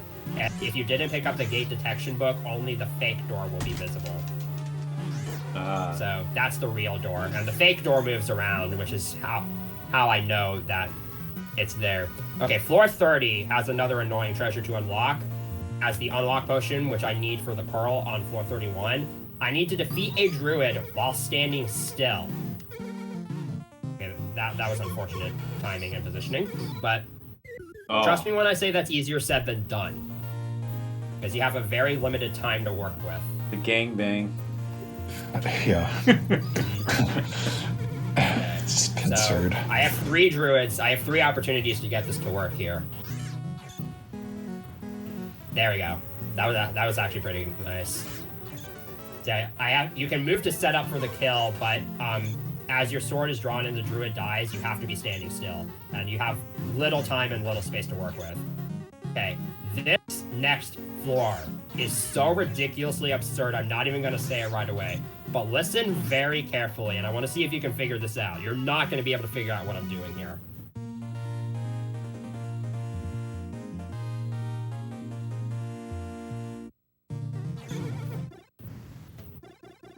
I don't know what I just did to get that treasure chest to spawn. You have to eject the disc from the console and then reinsert it. I am not kidding. That is actually what you have to do. Why? Oh my god. Yeah, it is so absurd. It is just hilarious to me.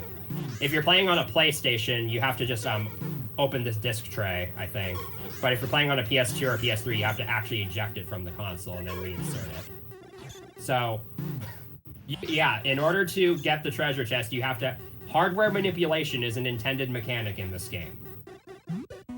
And that's why the music went away for a little bit, because the music runs through the CD. Floor 32 has the balance. This is another treasure chest that's kind of difficult to unlock. So there's 3 wizards on this floor this time around, and I have to kill all 3 of them, but as soon as I kill the first one, I cannot undraw my sword until all 3 of them are killed. The hell, man.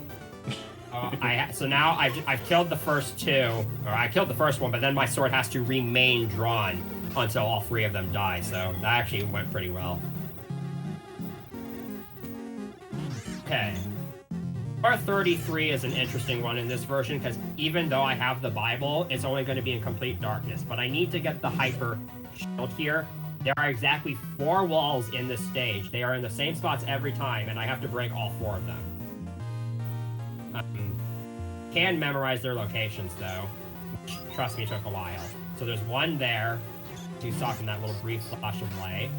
There's one here, and there's 2 near the left side of the maze.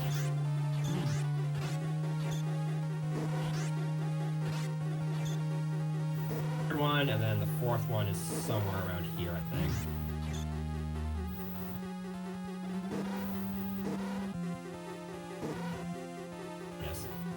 There we go. Without a walkthrough, you're basically just blindly going... Once you learn this game's secrets, like I said before, it becomes a lot more fun, but until you know it, it's just super, super frustrating. I've spoken to a lot of people who didn't even know you could hold your sword out. Damn. That's how frustrating this game can get. Okay, here we have the gate detection book. So again, first things first, I want to kill this wizard so it doesn't get in my way later. This time, instead of killing one of the random Mirror Knights, I have to cross paths with it while I'm standing still. Okay, so it ended up being that one.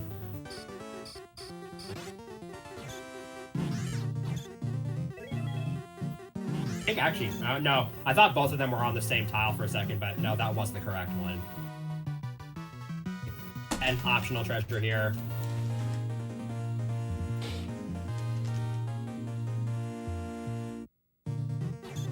So, like I said, if you want to learn this game, there's a very helpful guide on Strategy Wiki. I also wrote my own guides, both for the original version of the game and for another tower, where I basically just stole a bunch of level image maps from Strategy Wiki, and then in addition to describing what the treasures are and how to unlock them, I also give a few additional notes on like how to dodge all the enemies and stuff.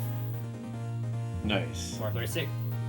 So we'll probably have those linked in the description if any of you want to check those out.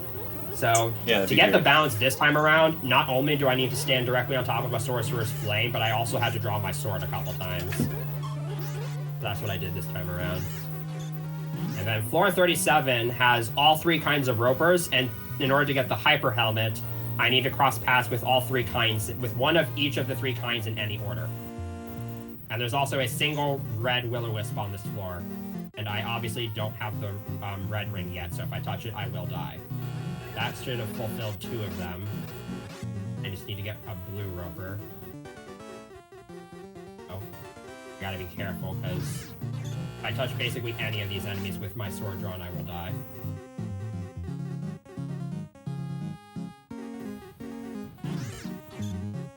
As you can see, that's a really good example of showing a Will-O-Wisp's movement. It's just going in a counterclockwise circle. It's just going in a clockwise circle at this point around the entire, like, entire little section of the level with the walls cut out.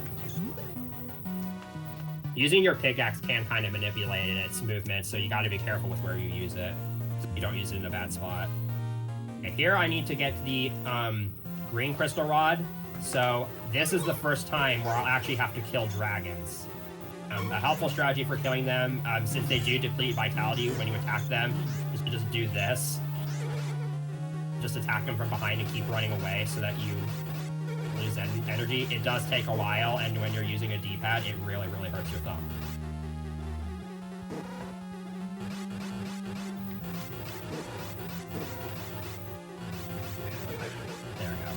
I gotta do that again, but this time with the silver dragon. There is also a Quox on this floor, which is the green dragon, but I don't need to kill that one. One takes less health than the dragon.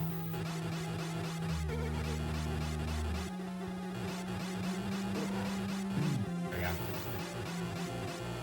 It does take a while, but that's how you do that. You need to kill those 2 dragons, but not the Quox, in order to get the crystal rod. Okay, now 439, we have the red ring, so I can become immune to the red Will-O-Wisps, but this time getting it is an entirely other story. So, okay, watch out here. Now, see that slow Will-O-Wisp?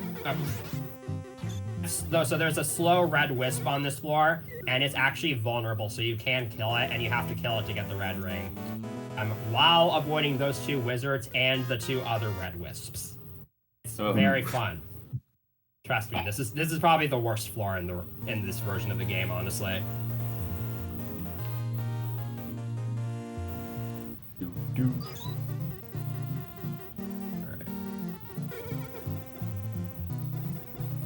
Okay, so I'm gonna head up here now. So I think those 2 Will-O-Wisps are now permanently stuck in cycles, so I shouldn't have to worry about them anymore.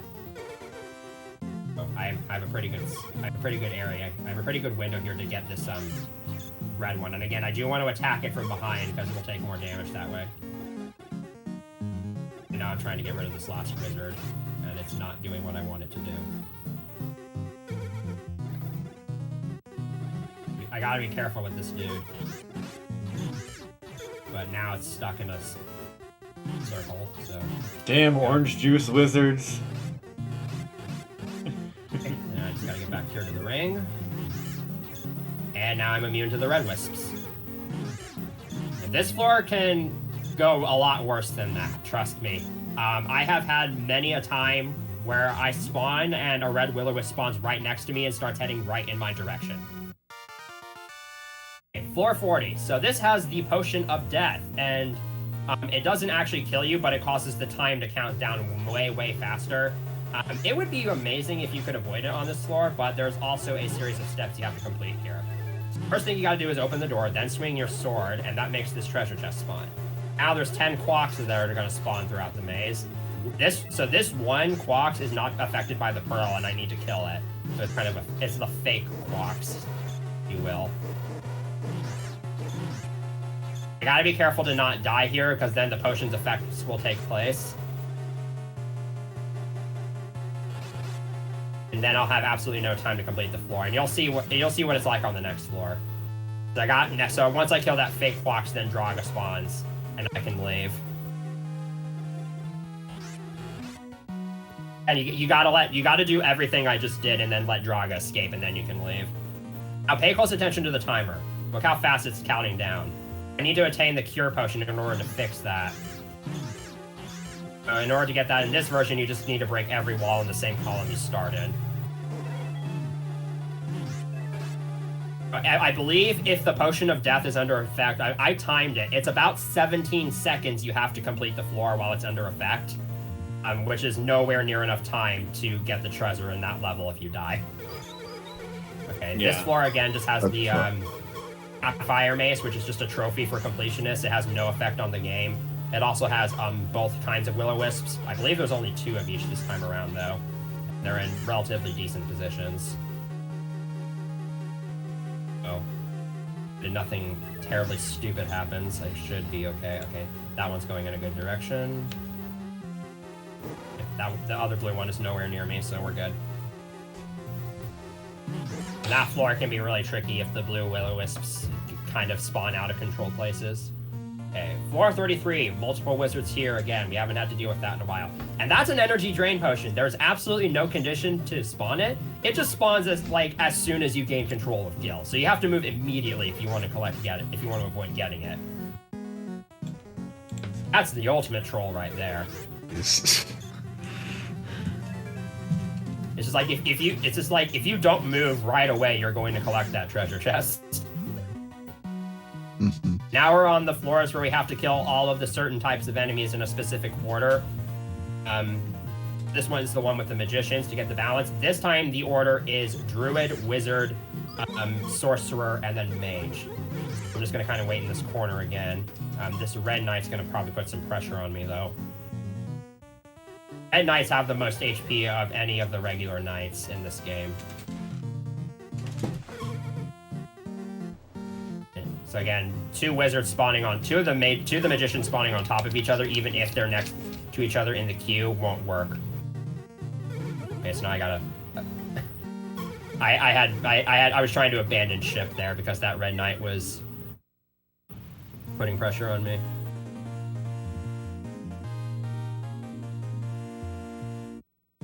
So really, the wizard is your main concern on these floors.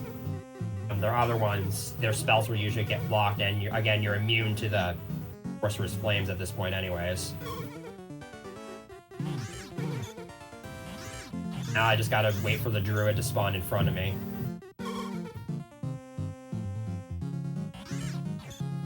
I've been here a while.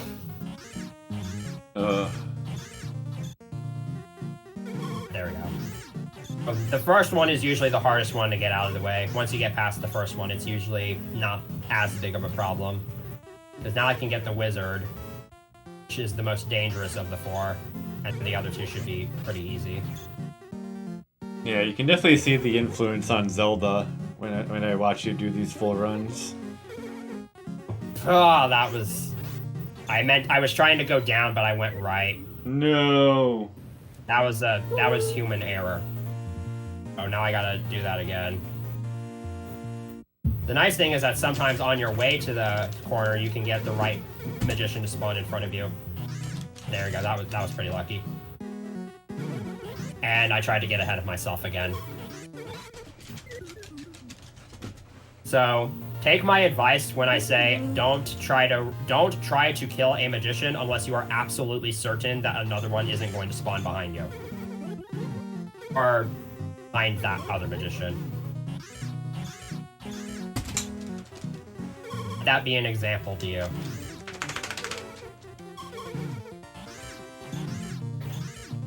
One down, so there's the Druid. Now I need to get the Wizard, which is the orange one. I'm gonna be a lot more careful this time around.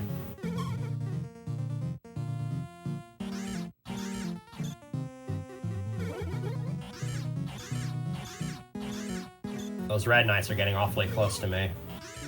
Right, there we go. That's 2.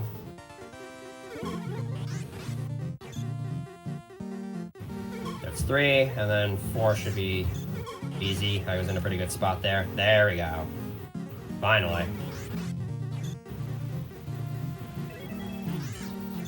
Now I can finally move on. I said this was supposed to be easier, and it is. The order is slightly easier, but it's still hard. Okay, so floor 45, here we can get the Excalibur, since I have that balance now. This time around, I need to kill the knights in the reverse order. And this time I have to kill the red knight. So the first knight I need to kill is the blue knight, and they're just kind of all crowded here. This is not... this is going to be interesting. Gotta be careful of the mirror knight, because if it gets too close to me, then it's kind of just unavoidable. Alright, there's one. So I need to kill the blue knight first, then I need to do the black knight. Just somewhere around here. I think I moved... yeah, I moved over here. And here's the mirror knight. This is the third one. Then the hyper knight, which is just right next to me. Now killing knights does actually restore some vitality. So that's part of the reason why I'm able to fight all the knights on this level. So now that I've just killed them, this will contain the Excalibur, but I need the antidote first. So I need to swing my sword at it. That's not working. Let's try from the side. There we go. We need the antidote and the Excalibur. So, if I didn't get the antidote before getting the Excalibur, it would have given me the effects of the Potion of Death, which causes the time to count down faster. Okay, floor 46, we have the blue necklace again. So, the vitality is not displayed to the player. It is completely hidden from you, so you have no idea. There is a video on YouTube that shows a full playthrough of the game with vitality visible. It starts at 48 on each floor, and then when you get the hyper helmet, it doubles to 96. There I had to get the blue necklace. I have to use it for a later treasure this time. So you just need to draw your sword and leave it in contact with the quacks for a couple seconds. Okay. Then here, this floor has the unlock potion for the treasure on floor 59, but I obviously don't need it because that's a harmful treasure that it unlocks. So I can just go ahead and get out. And I think I just trapped that will-o-wisp in an endless loop around a large corridor. Okay, this floor has another very oddly specific treasure requirement. So first, there's a couple magicians here that I want to get rid of. So to get this one, I need to first cross paths with the lizard man, and then I need to defeat the red knight. So I need to find the lizard man here. Here it is. So that's step 1. And now step 2 is I have to kill this guy. You have just barely enough vitality to make this work. You can see I'm being really, really careful there. To make sure that I don't actually get hit by its sword too many times. You still have to be really careful even with the massive upgrades you've had.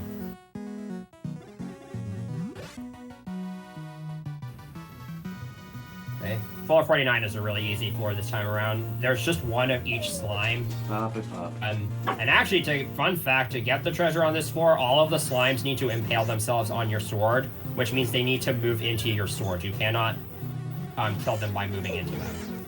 Again, I don't need the treasure here, so I can just leave. Floor 50, there's a chance I might activate this potion by accident, but I don't need it. You just have to kill the 3 ghosts in a specific order, but I'm not going to kill them in order because I think the druid ghost has to be second. So there's still 2 wizards here that I need to look out for. Got them all in a line there.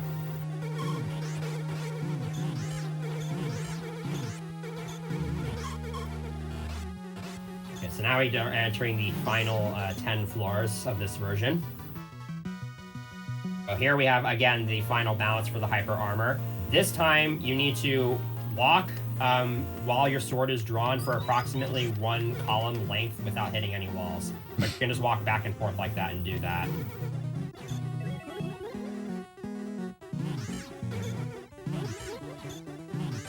It's madness. I don't think we have too many cryptic treasures left. There's one floor coming up though that's particularly interesting, as you'll see.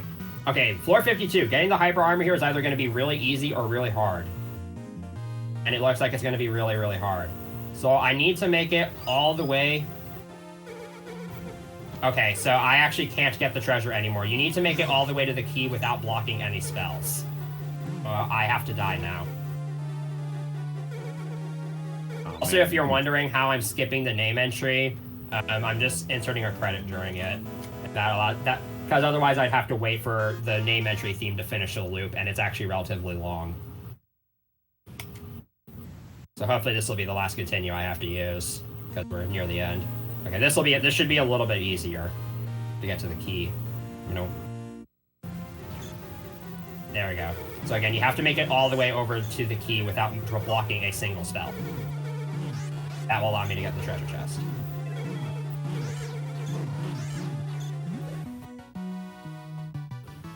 Okay, here we have the final unlock potion, which can again be either used on floor 54 or floor 56. There are 2 of each kind of magician here. So here's what you have to do. So first I'm going to actually kill as many of them as I can. I want to try to get it down to just 1 of them.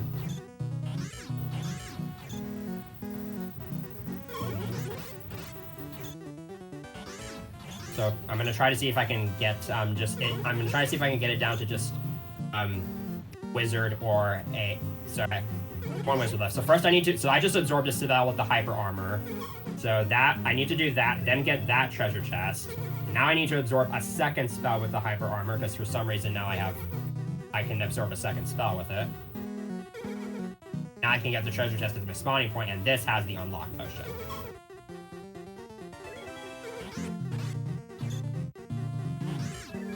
Okay, so another tower mixes things up here.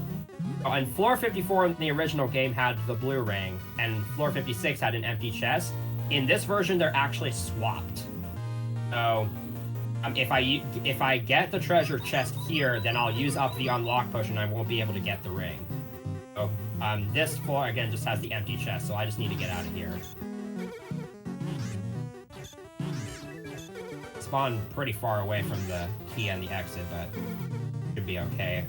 Most of the will-o-wisps are pretty far away from me. Okay, now I have to see what my score is going to be. That's bad. So floor 55 is, so you'll notice there are 8 doors for you to use here. Correct door you have to exit through corresponds to the 100th digit of your score. From left to right, I believe they are 5, 1, 4, 0, 7, 3, 9, and 2, but there's no doors for 6 or 8. Oh, if you enter the wrong door, you just get turned back to the previous floor and you have to try again. So now I just have to try that again. So I should have been paying attention to my score there. And you can only get 100 points in that level because there's no enemies and the key gives you 100 points by default. Let's try that again, but this time I'll try to pay attention to make sure that I don't do that again. Okay, that should be fine. Why are they obsessed with like the doors making you go back at the end? Like they do that in like the Quest of Key as well. Mm-hmm. They send you back. Okay, so now I'll be able to get a proper score here, but I also have to make sure I don't break any walls, because if I break any walls at all, even if I open the correct door, then I won't be able to proceed. So my the score is a 1, my 100 is a 1, so this should be the correct door. And sure enough, there you go. Okay, so now I can get the blue ring here because I still have my unlock potion. So the only enemies on this floor are druid ghosts, druids, and dark blue slimes, which are all enemies that break down walls. I have to kill all of them and then break as many walls as they destroyed. Wow. Which is actually kind of fun. I gotta be careful though. I do have a hyper. I think I still have a hyper spell usage up my sleeve here. So now I gotta take care of all these slimes. For example, if by the time all the enemies are dead, they had already destroyed, let's say, 28 walls, I will also have to destroy 28 walls with my pickaxe. Now I just gotta start breaking walls until it appears, because I have no idea how many they broke. You got your work cut out for you. Yeah. Walls broken before then do count. And one thing I like to do on this floor is see if I can break every single wall before I finish the floor. Try to see if I can get all the will-o-wisps stuck around pillars. A noble goal. Won't be able to use this pickaxe for much longer anyways, because, spoiler alert, I am going to have to lose it. Alright, there's the chest. I'm going to take care of a couple more walls here. I think there's going to be only 2 of the blue will-o-wisps, and I think they're both already stuck in loops. So let's see how many of these walls I can break before I run out of time.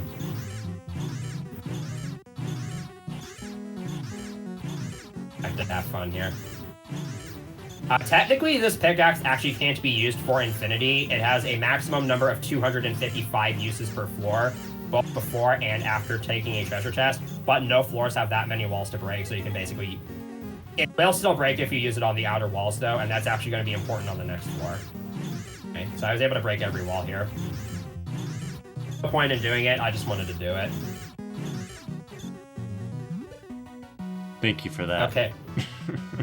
Yeah. Looks service. Floor 57 has the ruby mace, which I will need for the quacks on floor 59.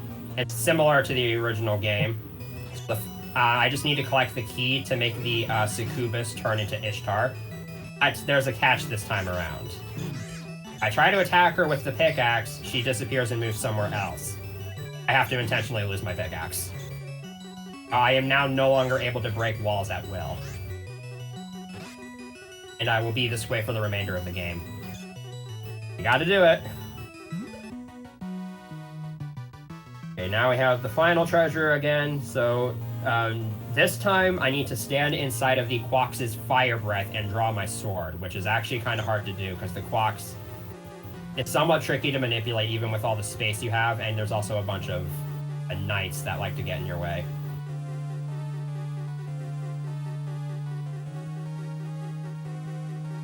Where'd it go? I think it went the wrong way.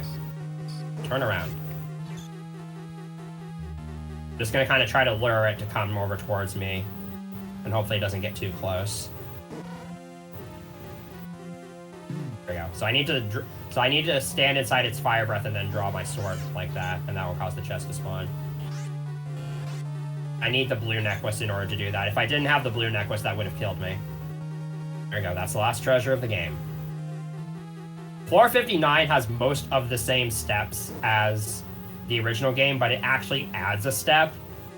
And the layout of this floor is very unintuitive, and I can't break any walls to speed things up, so I'm very crunched for time here. So first order business, not required, but there's a wizard ghost here and 2 wizards that I want to get rid of. Take care of you first. And I can't absorb a spell with the hyper armor at any point, or else this floor is impossible to complete. That's also the case in the original game.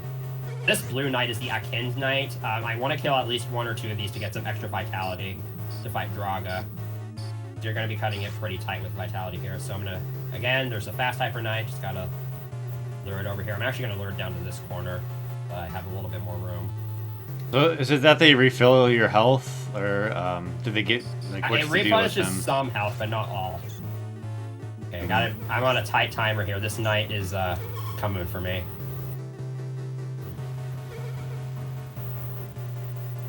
Might be able to still make this work. Alright, nice. I got lucky there. I gotta find that Quax I need to kill with the ruby mace. Kill that guy for some extra health. Where's the Quax? And then here's where another tower actually adds a step, so... Wait, what? I think I must have forgotten to grab the ruby mace. I think I did the requirements, but forgot to grab the treasure chest, so I'm gonna have to go back to floor 57 now, so I have to intentionally game over. Oh man. Yeah. It's not too big a deal. I'll go ahead and, I guess I can go ahead and demonstrate what happens if you absorb a spell with the hyper armor, and then try to fight one of these guys. Okay, there we go, so, there. There, and then I try to fight this guy, and my sword is drawn, and I still die, because I don't have any health left. That was a mistake on my part. I think the first time I ever got to floor 57 in the original game on a single credit, I forgot to do the same thing. I fulfilled the requirement, but forgot to grab the treasure chest. I just gotta go back and do that again, so this will just be a couple minutes. I don't think I'm gonna need to get the blue crystal rod again. I think I should still have that.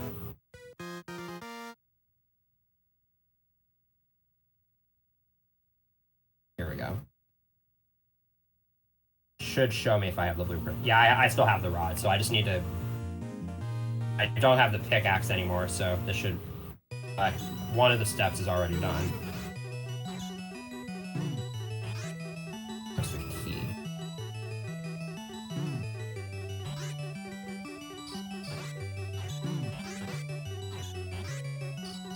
Okay, let's remember to grab the chest this time. Now that might be slightly problematic. Yeah, that's a problem because I can't get there without opening the door and leaving now, so... Crap. This game loves to screw you over, I'm telling you. So this time I'm gonna keep one of the druids alive. I'm gonna try to... Okay, that actually spawned in a much better location, I think. I'm gonna try to see if I can get one of the druids to break one of these walls down. Way I have a pretty easy way back.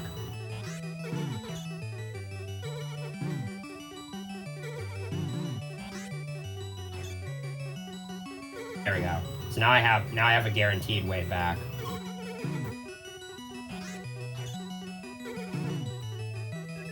Probably why they put druids on this floor in case stuff like that happens. There we go. Alright, let's actually grab the chest this time.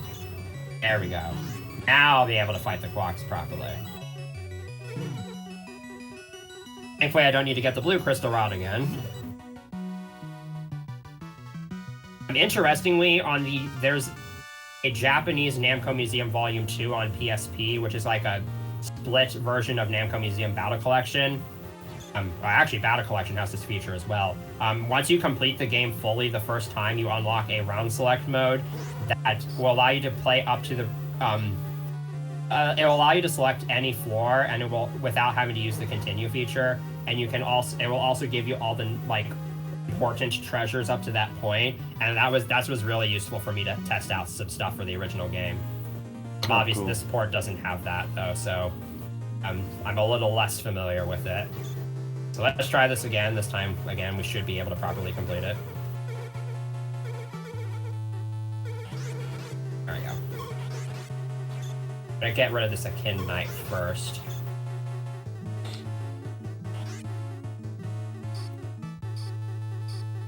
And we're gonna...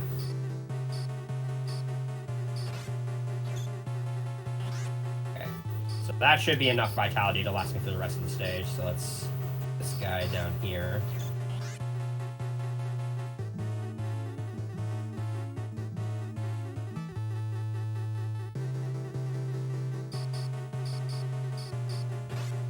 Okay, that was first try. I can take multiple tries, and again, you're on a very tight timer limit with this level this time around. So now this quack should die in one hit. There we go. So here's where we add a step to the process, finally. Now, here's a couple of guild doppelgangers. I need to fight the one that doesn't have all the hyper upgrades, so that's how I knew which one was the correct one. No, man. Now I gotta fight Draga. And I think I just absorbed a spell. Yeah. I didn't turn around in time. It's even harder to lure him, because you have to basically find a row or corridor where you can hide in order for him to... in order for him to come to you, because if you try to just chase him down, he'll just run away.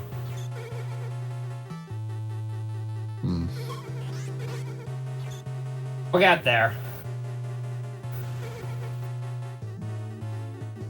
So I'm just killing time here because I'm trying to get this wizard to spawn somewhere I can kill it.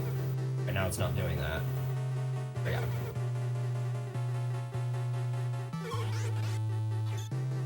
I've already blown a lot of time here already, so this is going to probably be somewhat close. There we go. Okay, where's the Hyper Knight? There you are. I'm just going to kill it up here. so that I don't have to waste time running somewhere else.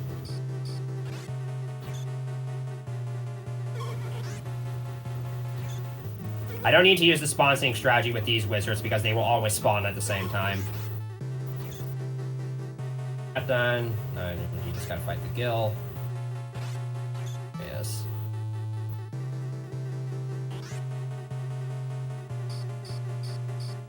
This should be a good spot.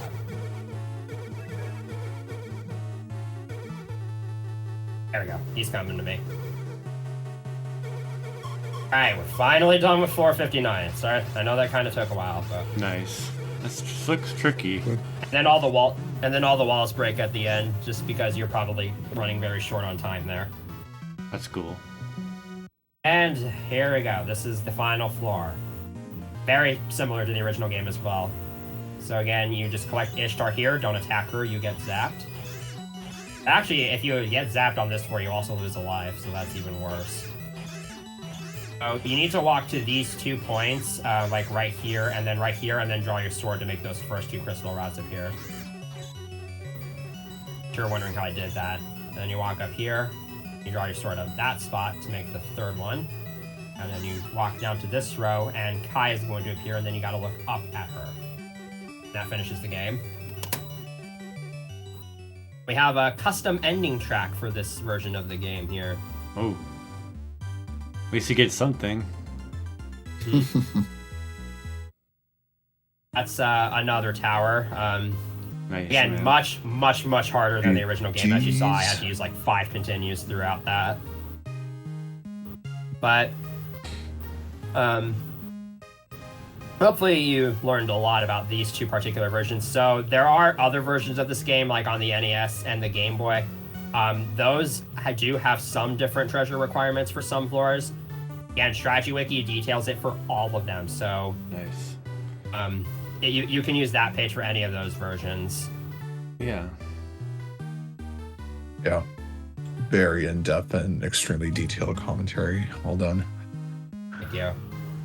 I was unsure how that was actually going to work out because, like I said, this game does require somewhat of a balance between taking your time, but then also making sure you use it efficiently, because you don't want to stay in a stage for too long, because obviously you're on a time limit, and then that gives enemies more time to kill you.